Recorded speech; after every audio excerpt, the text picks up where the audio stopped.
आप निर्दोष हैं, आपने किसी के साथ फ्रॉड नहीं किया, फिर भी आपका खाता होल्ड हो गया। ऐसी पीड़ा कई लोगों की होगी।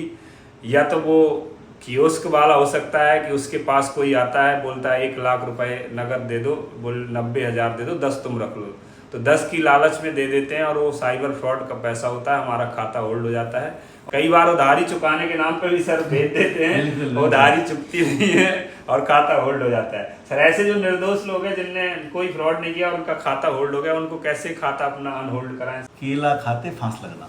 यानी आप नॉर्मली अपनी नौकरी कर रहे थे, अपना दुकानदारी कर रहे थे, लेन देन कर रहे थे और आपको केला खाते फांस लग गई। तो ये GRM है, ग्रीवांस रिड्रेसल मैकेनिज्म, उन लोगों के लिए है जिनके खाते में पैसा आने से पैसा होल्ड लगे। होता ये कि चोर लोग पैसा जब करते हैं तो पैसा खर्च भी करते हैं। तो वो खर्च चाहे वो होटल में करें, गेस्ट हाउस में करें, वो आपके गाड़ी में खर्च कर सकते हैं। व्यापारी बहुत ज्यादा सर इसके शिकार हो रहे हैं, जानबूझ के भी करते हैं, इसलिए कि पुलिस का दिमाग और जगह डिस्टर्ब हो जाए, जानबूझ के किया जाता है। 2-4 अच्छे खातों में पैसा डाला जाता है। तो ये GRM पोर्टल जब आप करोगे तो ग्रीवेंस रिड्रेसल मैकेनिज्म, आपका खाता बंद है दूसरी लेयर में, तीसरी लेयर में, 100 रुपये से ये उन खातों के लिए 50,000 से कम वाले, जिनमें 50,000 से कम पैसा है, ध्यान रखना, ये 50,000 से कम पैसों के लिए। तो इसमें बैंक लॉगिन है। कई मैनेजर साहब ये बोलेंगे साहब मैं लॉगिन नहीं करता, उनको बोलते हैं आपका लॉगिन बना होगा, नहीं है तो बनवा लें, क्योंकि ये बहुत जरूरी है।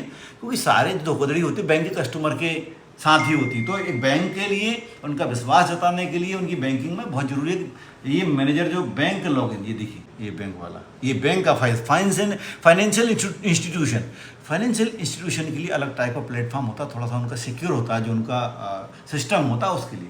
तो इस पर रेज करेगा आपका, आप कंप्लेंट लिख के दोगे आवेदन, और आवेदन को इस पर अपलोड करेंगे। वो आपसे डॉक्यूमेंट मांग सकते हैं, जैसे आपसे कह देंगे भैया आपका बेस बता, पैसा क्यों आया, आप इसका लेयर कौन सी उसको बताओ, पैसे का सबूत दो, जो भी कुछ मांग सकता है। इसको वो आगे बढ़ाएगा कहाँ, IU के पास। मतलब वो जैसे क्लिक करेगा तो NCRP माध्यम से, I4C के माध्यम से वो IU को जाएगा, जिसके पास चाहे वो किसी भी स्टेट में हो, वहाँ उसके पास की शिकायत चल रही हो जहाँ उसने होल्ड करा है। उसके लिए बाउंडेशन है कि वो टाइम लिमिट में हो, इसको होल्ड हटाएगा, होल्ड हटाने नहीं हटाने का डिसीजन लेगा और वापस बैंक को भेज देगा।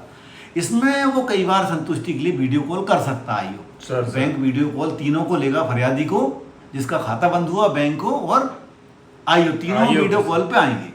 क्योंकि NCRP के माध्यम से होगा तो ये रिकॉर्ड पे रहेगा। कोई ये नहीं कह सकता हमारे पास जानकारी नहीं आई, कोई पुलिस वाला बैंक वाला ये क्लेम नहीं कर सकता, ना ही कोई झूठा आवेदन दे सकता।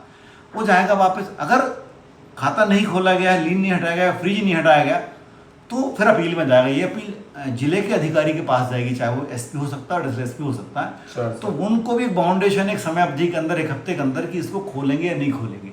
अगर वो भी मना कर देते तो ये स्टेट लेवल पर जाएगी IG साइबर के पास, और उसके बाद उनको खाता खोलना ही पड़ेगा। क्योंकि मुझे लगता है इसके बाद कोई आदमी किंतु परंतु बचता है। तो आप निर्दोष हैं तो इस सुविधा का बैंक जाकर एप्लीकेशन देकर इस पोर्टल का फायदा उठाएं। बिल्कुल सही बात। सही ये है कि हम लोग पुलिस के पीछे पड़े रहते हैं कि हमारा खाता अनहोल्ड करा दो, गलत है।